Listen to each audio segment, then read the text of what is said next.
తూర్పుగోదావరి జిల్లా రాజమహేంద్రవరం పార్లమెంటరీ నియోజకవర్గం వేమగిరిలో సోమవారం జరిగే ప్రజాకలం సభకు భారతదేశ ప్రధాని నరేంద్ర మోడీ, తెలుగుదేశం పార్టీ జాతీయ అధ్యక్షులు నారా చంద్రబాబు నాయుడు, జనసేన అధ్యక్షులు పవన్ కళ్యాణ్ ఒకే వేదికపై బ్రహ్మ, విష్ణు, మహేశ్వరులాలే కనిపించుతున్నారని, ఆ సభను తెలుగుదేశం, బీజేపీ, జనసేన నాయకులు, కార్యకర్తలందరూ విజయవంతం చేయాలని రాజనగరం నియోజకవర్గ ఎన్డీఏ కూటమి ఎమ్మెల్యే అభ్యర్థి బత్తుల బలరామకృష్ణ పిలుపునిచ్చారు.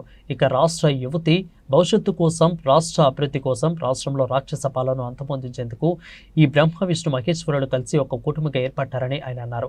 రాష్ట్ర ప్రధాని నరేంద్ర మోడీకి ఘనస్వాగతం పలికేందుకు టీడీపీ, భాజపా, జనసేన నేతలందరూ సంసిద్ధంగా ఉండాలని ఈ సందర్భంగా కార్యకర్తలకు ఆయన పిలుపునిచ్చారు. ఖచ్చితంగా ప్రమాణ స్వీకారం చేయడానికి సిద్ధంగా ఉన్నారు ప్రజలు.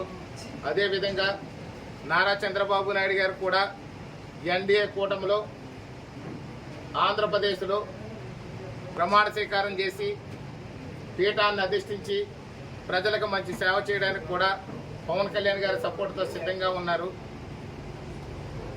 కాబట్టి ఆంధ్రప్రదేశ్ దశ దిశ మారిపోతుంది. ఈ యొక్క వైసీపీ ప్రభుత్వాన్ని గద్దెదించి ఎన్డీఏ కూటమి పీఠాన్ని అధిష్ఠించే రోజు త్వరలో వస్తుంది. కాబట్టి ప్రజలందరూ కూడా మన దేశ ప్రధాని శ్రీ నరేంద్ర మోడీ గారికి, మన తెలుగుదేశం పార్టీ అధ్యక్షులు శ్రీ నారా చంద్రబాబు నాయుడు గారికి మన మిమ్మల్ని అందరినీ కోరుతున్నాను.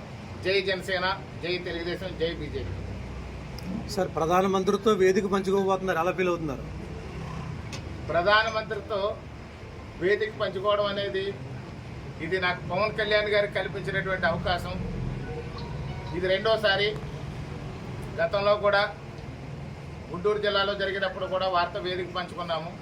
ఇప్పుడు మన పార్లమెంటరీ నియోజకవర్గంలో, మన రాజమండ్రి పరిసర ప్రాంతాల్లో, మన తూర్పుగోదావరి జిల్లాలో మోడీ గారు మీటింగ్ పెట్టిన దాని మీద మోడీ గారు, చంద్రబాబు నాయుడు గారు, పవన్ కళ్యాణ్ గారు ఒకే వేదిక మీద ఉండి ఇక్కడ ప్రసంగించడం వల్ల ప్రజల్లో ఇంకా నూతన ఉత్సాహం వచ్చి ఇంకా ఓటు బ్యాంకు భారీగా మారే అవకాశం ఉంది. ఇప్పటికే మంచి మెజారిటీతో గెలుస్తున్నామనే విషయం రాష్ట్రం అంతా కూడా అర్థం చేసుకున్నారు.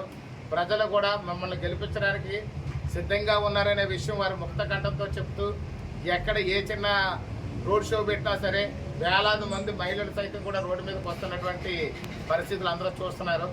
కాబట్టి ఈ మీటింగ్తో ఇంకా రాజనగరం నియోజకవర్గం అత్యధిక మెజారిటీతో గెలవబోతున్నాం అనేది మేము ముందుగా తెలియజేస్తున్నాం. అదేవిధంగా చూస్తే మా ఎంపీ అభ్యర్థిని కూడా శ్రీమతి దగ్గుబాటి పురంధేశ్వరి గారికి కూడా ఇదొక మంచి అవకాశం. వారు కూడా అత్యధిక మెజారిటీతో గెలవడానికి ఈ యొక్క ప్రజాగణం భారీ బహిరంగ సభ ప్రధానమంత్రి గారు, చంద్రబాబు నాయుడు గారు, పవన్ కళ్యాణ్ గారు కలిసి ఒకే వేదిక మీద ఉండడం అనేది అటు పురంధేశ్వరి మేడం గారికి, ఇటు నాకు కూడా ఒక అద్భుతమైన అవకాశంగా భావిస్తున్నాను. Thank you.